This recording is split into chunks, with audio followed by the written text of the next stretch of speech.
అలేఖ్య శ్రీను పెళ్లి విషయంలో ఆనందిని అపార్థం చేసుకున్న ఆదిత్య చెంప పగలగొట్టి అలేఖ్యకు ఊహించని షాక్ ఇచ్చిన సునంద. మరి ఇదంతా ఎలా జరగబోతుంది, అసలు ఏం జరిగింది తెలుసుకోవాలనుకుంటే వీడియోని అయితే చివరి వరకు మిస్ కాకుండా చూసేయండి. ఇక శ్రీను అయితే నిర్ణయించుకుంటాడు, తన అమ్మాడి జీవితం బాగుండాలి అంటే నేను తీసుకున్న నిర్ణయమే కరెక్ట్ అని చెప్పి తెల్లవారుజామునే తన బామ్మ దగ్గర ఆశీర్వాదం తీసుకుని అక్కడి నుంచి వెళ్ళిపోతాడు. ఇక అలా వెళ్ళి మత్తు మందు ఇచ్చి అలేఖ్యను తీసుకుని వెళ్ళిపోతాడు గుడికి. అయితే ఇక గుడిలో పెళ్లి చేసుకుంటున్నాను అంటూ ఆనందికి ఫోన్ చేస్తాడు. ఏంటి పెళ్ళేంటి శ్రీను అంటే, నువ్వు రా అమ్మాడి చాలా సంతోషపడతావు అని చెప్పేసి అంటూ ఇక ఆనందికి ఫోన్ చేసి పెళ్లి ఏర్పాట్లు చేసేసుకుంటాడు. అలేఖ్యను పెళ్లి కూతురు గెటప్లో ఇంకా అక్కడ కూర్చోబెట్టుకుని పంతుల చేత మంత్రాలు చదివిస్తూ ఎలా అయితే అలేఖ్య మెడలో తాళి కట్టేస్తాడు. అలా తాళి కట్టిన తర్వాత అలేఖ్యను ఆనంది చూస్తుంది. ఈలోగా ఆదిత్య కూడా అక్కడికి వచ్చేస్తాడు. ఆనంది అయితే అలేఖ్యని పెళ్లి చేసుకున్న శ్రీనుని చూసి షాక్ అయిపోతుంది. ఈలోగా అక్కడికి వచ్చి అలేఖ్య మెడలో తాళిని పక్కనే ఉన్న శ్రీనుని చూసి షాక్ అయిపోతాడు. పైగా ఆనంది కూడా అక్కడి ఉండడంతో ఆనంది అలేఖ్య జీవితాన్ని నాశనం చేసిందని, నీ స్వార్థం కోసం ఒక ఆడపిల్ల భవిష్యత్తుని నాశనం చేస్తావా అని చెప్పేసి ఆనందిపై నింద వేస్తాడు ఆదిత్య. నేనే పెళ్లి చేసుకున్నాను, మా అమ్మాడి భవిష్యత్తుని నాశనం చేస్తే నేను చూస్తూ ఊరుకుంటానా అని చెప్పేసి శ్రీను అనడంతో శ్రీనుని కొట్టి ఇక ఈలోగా అలేఖ్యకి మెలకు రావడంతో ఏంటిదంతా అని చెప్పి అడుగుతూ ఉంటుంది. అలేఖ్య అయితే శ్రీను నీ మెడలో తాళి కట్టాడని చెప్తే, నేను స్పృహలో లేనప్పుడు నా మెడలో తాళి కడితే అది పెళ్ళెలా అవుతుంది అని చెప్పేసి మెడలో తాళిని తీసే ప్రయత్నం చేస్తూ ఉంటుంది. నువ్వు తాళి తీసినా, ఒకవేళ తాళి ఉంచుకున్నా, నీ మెడలో తాళి కట్టిన నేనే నీ భర్తని, నువ్వు మా అమ్మాడి బ్రతుకుని అన్యాయం చేస్తూ ఉంటే ఊరుకోను అని చెప్పేసి శ్రీను అంటూ ఉంటాడు. ఈలోగా ఆ తాళిని తీసేస్తుంది. తీసేసేసరికి పద ఆదిత్య వెళదాం, మీ స్వార్థం కోసం నా జీవితాన్ని బలి చేస్తే నేను ఊరుకోను, ఇక్కడే నేను చేస్తాను అంటూ బెదిరిస్తుంది. ఇక ఆనంది కూడా ఇలాంటి పనులు చేస్తుందని నేను కూడా అనుకోలేదు అలేఖ్య, ఈ సమస్యకు పరిష్కారం చూడాలి అనుకున్నాను, కానీ తన స్వార్థం కోసం నీ బతుకుతో ఆడుకుంటుందని నేను ఊహించలేదు అని చెప్పేసి అలేఖ్యను తీసుకుని ఆనందిపై కోపంగా అక్కడి నుంచి వెళ్ళిపోతాడు. ఎంత పని చేశావు శ్రీను, అసలు ఒక అమ్మాయికి ఇష్టం లేకుండా బలవంతంగా తాళి కట్టడం ఎంత తప్పో తెలుసా? నిజమే, తప్పే అమ్మాడి. మరి నీ జీవితాన్ని నాశనం చేసి నీ బ్రతుకులోకి రావాలి అనుకుంటున్న అలేఖ్య చేసింది కూడా తప్పే కదా. తను మారుతుంది, లేకపోతే నా తలరాత ఎలా ఉంటే అలా జరుగుతుంది.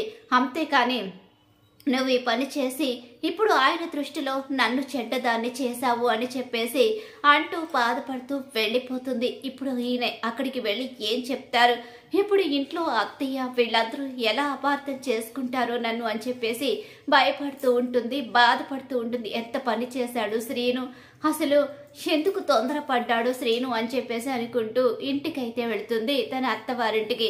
ఈలోగా ఇక్కడ ఆదిత్య అలేఖ్య కనిపించడం లేదని వాళ్ళందరూ అనుకుంటూ ఉంటారు.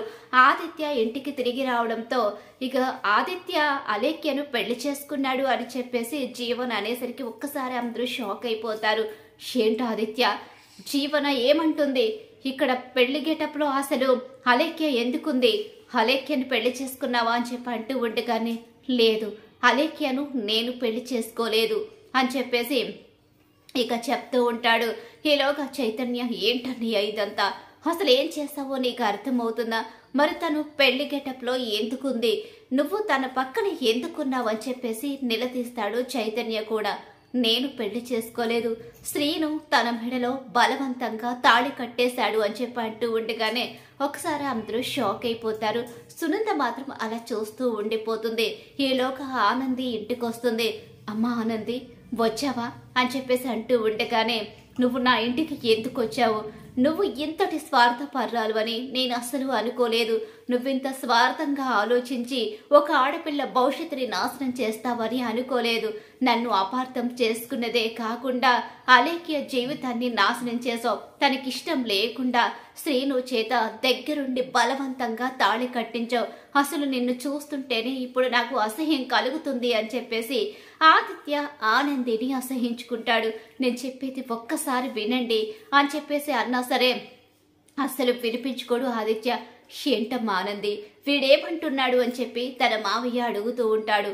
అది కాదు మావయ్య, నేను చెప్తానండి అని చెప్పేసి శ్రీను అక్కడికి వస్తాడు.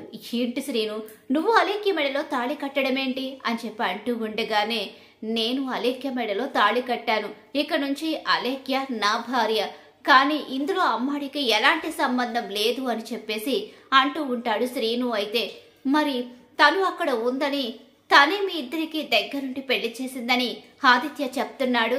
లేదు, ఇక ఇక్కడ ఉండి ఖచ్చితంగా ఆనందియే ఇదంతా చేసింది, ఆనంది కాపురం నాశనం కాకూడదని చెప్పేసి శ్రీను సపోర్ట్ తీసుకుని శ్రీను చేత అలేఖ్యను మన ఇంట్లోంచి తీసుకొచ్చేలా చేసి దగ్గరుంటే వాళ్ళిద్దరికి పెళ్లి చేసి ఇక అలేఖ్య బ్రతుకులో నిప్పులు పోసింది. అసలు ఇలాంటి స్వార్థం ఉన్న అమ్మాయిని నేను ఇలా పెళ్లి చేసుకున్నాను, ఇలాంటి స్వార్థపరులన్న ఇంతకాలం నేను ఎంతగానో గౌరవించి తనని ప్రేమించాను కూడా, తనే నా ప్రాణం అనుకున్నాను, అలేఖ్యని కూడా మర్చిపోయి తన కోసం నేను బ్రతకాలి అనుకున్నాను అని చెప్పేసి అంటూ మరింతగా అపార్థం చేసుకుని ఆనంది విషయంలో తప్పుగా మాట్లాడుతూ ఉంటాడు. ఇక ఆదిత్య అంటూ ఆదిత్య దగ్గరికి వచ్చి సునంద ఆదిత్య చెంప పగలగొడుతుంది. శ్రీను అలేఖ్య మెడలో తాళి కట్టాడు నిజమే, కానీ అక్కడికి ఆనంది వచ్చిన మాట కూడా నిజమే, కానీ ఈ విషయం ఆనందికి తెలీదు అని చెప్పి అంటూ ఉండగానే, మామ్ నీకేం తెలుసు, నువ్వు కానీ అక్కడున్నావా? అవును, అలేఖ్యని తీసుకుని వెళ్ళిపోతూ ఉంటే నేను చూశాను. ఏంటి, శ్రీను అలేఖ్యని ఎందుకు తీసుకువెళ్తున్నాడు అని చెప్పేసి నేను ఫాలో అవుతూ వెళ్ళాను, కానీ తీరా అక్కడికి వెళ్ళేసరికి శ్రీను పెళ్లి గేటప్లో ఉండడం, అలాగే ఆ తర్వాత అలేఖ్యను పెళ్లి చేసుకోవడం, ఆ తర్వాత ఇక శ్రీను అప్పటికే ఆనందికి ఫోన్ చేసి నా పెళ్లి అని చెప్పి రమ్మనడం, ఆ తర్వాత నువ్వు అక్కడికి రావడం జరిగింది. ఇందులో శ్రీను తప్పే తప్ప ఆనంది తప్పు లేదు. నిజమే, బలవంతంగా తన స్నేహితురాలి బ్రతుకు నాశనం కాకూడదని చెప్పి శ్రీను తాళి కట్టాడు, అది శ్రీను చేసిన తప్పే. అన్ని చూసి నువ్వెందుకు చెప్పలేదు, నువ్వెందుకు ఆపలేదు అని నువ్వు అడగొచ్చు. అన్నీ తెలిసి నాటకమాడింది అలేఖ్య, కావాలనే నిన్ను ఆనందిని విడదీసి ఇక తను నీ జీవితంలోకి రావాలి అనుకుంది. అలాంటప్పుడు నేనెందుకు ఆపుతాను, నేను ఆపాలి అనుకోలేదు, కానీ నువ్వొచ్చి వాళ్ళని అపార్థం చేసుకున్నావు. ఇందులో ఆనంది తప్పు లేదు, అలా అని ఈ పెళ్లి చెల్లదు అంటే కుదరదు. అలేఖ్య చేసిన తప్పులకు ఇదే సరైన శిక్ష. శ్రీనుయే అలేఖ్య భర్త అని చెప్పేసి ఊహించని షాక్ అయితే ఇస్తుంది. ఈ పెళ్లికి నేనెలా ఒప్పుకుంటానా అంటే, ఈ పెళ్లికి నేను ఒప్పుకోను. బలవంతంగా నా మెడలో తాళి కట్టినంత మాత్రాన శ్రీను నా భర్త అయిపోతాడా? శ్రీను మీద నాకు ఇష్టం లేకుండా నేను ఎలా శ్రీనుకి భార్యగా ఉండగలను? ఒకప్పుడు ఆదిత్య అంటే ఆనందికి, ఆనంది అంటే ఆదిత్యకి కూడా ఇష్టం లేదు. వాళ్ళిద్దరూ పెళ్లి చేసుకున్నారు, కానీ ఇప్పుడు సంతోషంగా బ్రతకాలి అనుకుంటున్నారు. ఇప్పుడు మీరు కూడా అంతే. రేపొద్దున్న అన్నీ మర్చిపోయి నువ్వు కూడా శ్రీనుతో సంతోషంగానే ఉంటావు. ఒకవేళ శ్రీను దగ్గర డబ్బు లేదు అనుకుంటే ఆ డబ్బుని నేనిస్తాను, మీరు సంతోషంగా బ్రతకండి. మీకు జీవితం ఇవ్వాలని చెప్పేసి నీ జీవితం గురించి నా కొడుకు జీవితాన్ని త్యాగం చేయడానికి సిద్ధపడ్డాడు. ఇప్పుడు నీకు ఒక జీవితం వచ్చింది, ఆ జీవితాన్ని సద్వినియోగం చేసుకో, లేకపోతే నీ బ్రతుకు ఎటూ కాకుండా అయిపోతుందని చెప్పేసి అలేఖ్యకు ఊహించని షాక్ అయితే ఇస్తుంది. మరి ఖచ్చితంగా రాబోయే కథలు ఇలానే జరగబోతుంది. ఇలా జరగాలని చెప్పి మీరు కూడా కోరుకుంటున్నారా? అయితే వీడియోని తప్పకుండా లైక్ చేసేయండి. పాపి మా Jeevan Jyoti serial upcoming episodes టీవీలో కన్నా ముందుగా చూడాలనుకుంటే మా ఛానల్ ఇప్పుడే సబ్స్క్రైబ్ చేసుకో, పక్కనే ఉన్న గంట సింబల్ ఆల్ మీద అయితే క్లిక్